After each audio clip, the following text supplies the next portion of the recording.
সত্যি বলতে আজকের দিনে দাঁড়িয়ে মির্জা কি আদৌ সুপারহিট না কি মির্জা ফ্লপ হয়েছে, এই প্রশ্নটা আমাদের মধ্যে কিন্তু অনেক বেশি করে কিন্তু অ্যারাইজ করছে। তো আলটিমেটলি এটা অঙ্কুশ দা নিজেই কিন্তু আমাদের কাছে একটা প্রশ্ন ছুঁড়ে দিয়েছে যে মির্জা অ্যাকচুয়ালি কতটা সফল হয়েছে, তোমরা এই অ্যান্সার দাও। মানে দর্শকদের কাছে কিন্তু সম্পূর্ণ প্রশ্নটা কিন্তু মোটামুটি অঙ্কুশদা নিজেই কিন্তু ছুড়ে দিয়েছে যে মির্জা কি আদৌ সুপারহিট না ফ্লপ, তোমরাই অ্যান্সার দাও। তো গতকাল অঙ্কুশদা একটা কিন্তু পোস্ট করে একটা থ্যাঙ্কস একটা আর্টিকেল, এবং সেই আর্টিকেলটা যেভাবে শুরু হচ্ছে, যে নোটে শুরু হচ্ছে, সেই বিষয়টা আমার প্রচণ্ড কিন্তু ভালো লাগলো। এবং তিনি সেখানে কিন্তু বলছেন যে একজন নন সুপারস্টার হয়ে, এবং এখানে কিন্তু প্রাইমারিলি কিন্তু অঙ্কুশদা নিজেকে সুপারস্টার কিন্তু মনে করছেন না।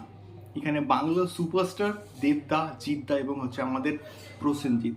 এটাকে কোনো একটা দিক থেকে আমার মনে হলো যে তাদেরকে সম্মান দেওয়াও কিন্তু হলো। তো এরপরে তিনি যে কথাগুলো বলেছেন বা যে বক্তব্যগুলো রেখেছেন এই পার্টিকুলার নোটটার মধ্যে, এই আর্টিকেলটার মধ্যে, সেটাকে আমি একটু জিস্ট করেই বলার চেষ্টা করব। যে আজকের দিনে দাঁড়িয়ে তিনি প্রডিউসার হিসেবে না প্রচণ্ড খুশি। এই সাধারণ মানুষের যে এক্সাইটমেন্ট মাস কমার্শিয়াল সিনেমাকে নিয়ে, সত্যি বলতে মির্জাকে নিয়ে হাইপ কিন্তু প্রচণ্ড লেভেলের কিন্তু ছিল, এটা মানতেই হবে। এবং এই হাইপটা সিনেমা হলে বলি বা বক্স অফিসে বলি আমরা কিন্তু প্রকাশ পেয়েছি বা দেখতে পেয়েছি। সাধারণ দর্শকের উন্মাদনা, সাধারণ দর্শকের এক্সাইটমেন্ট মির্জাকে নিয়ে প্রচণ্ড কিন্তু ছিল, যেটা সিনেমা হলে আমরা কিন্তু দেখতে পেয়েছি। যখনই অঙ্কুশদা হল ভিজিট করেছে প্রত্যেকটা জায়গায় অডিয়েন্স মির্জার পজিটিভ ফিডব্যাক কিন্তু দিয়েছে।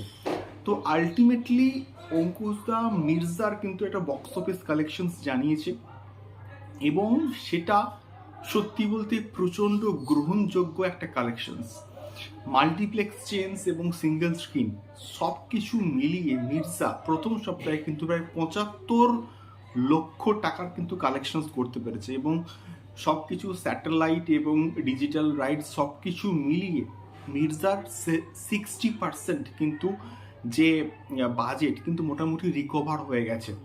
তো আলটিমেটলি ফুল বাজেট যে রিকভার হয়েছে, প্রফিট, সেইটা যে আদৌ হবে কি না বা হলে কতটা কি হবে সেটা এক্স্যাক্টলি আমরাও কিন্তু কেউ জানি না। বাট মির্জা এই দিক থেকে সাধারণ অডিয়েন্সের কাছে মির্জা কিন্তু সুপার হিট। মির্জা কিন্তু শুধুমাত্র হিট নয়, মির্জা সুপার হিট হয়ে গেছে, এবং অঙ্কুশদা সবার মন কিন্তু জাস্ট জয় করে নিয়েছে। এটা কেউ মানুক না মানুক, আমি অ্যাটলিস্ট কিন্তু মানি। এবারে তোমরাই বলো, তোমরা যারা মির্জা দেখেছো এবং মির্জার এই যে বক্স অফিস কালেকশনটা কতটা গ্রহণযোগ্য, বা বা এই পার্টিকুলার বক্স অফিস কালেকশনটাকে নিয়ে তোমাদের কি মতামত? মির্জা হিট নাকি মির্জা সুপার হিট নাকি মির্জা ফ্লপ, সেটা অবশ্যই কিন্তু আমাকে কমেন্ট বক্সে কিন্তু কমেন্ট করে শেয়ার করতে পারো।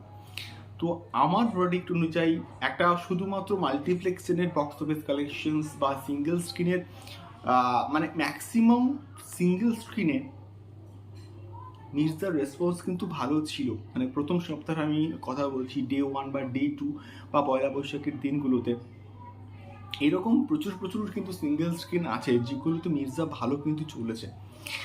তো সেই সমস্ত সিঙ্গেল স্ক্রিনে মির্জা যখন ভালো চলেছে, পরবর্তীকালে কিন্তু যখন মির্জার পার্ট 2 আসবে বা আরও অন্যান্য মাস কমার্শিয়াল সিনেমা আসবে, সেগুলোও ভালো চলার কিন্তু একটা পসিবিলিটি রয়েছে।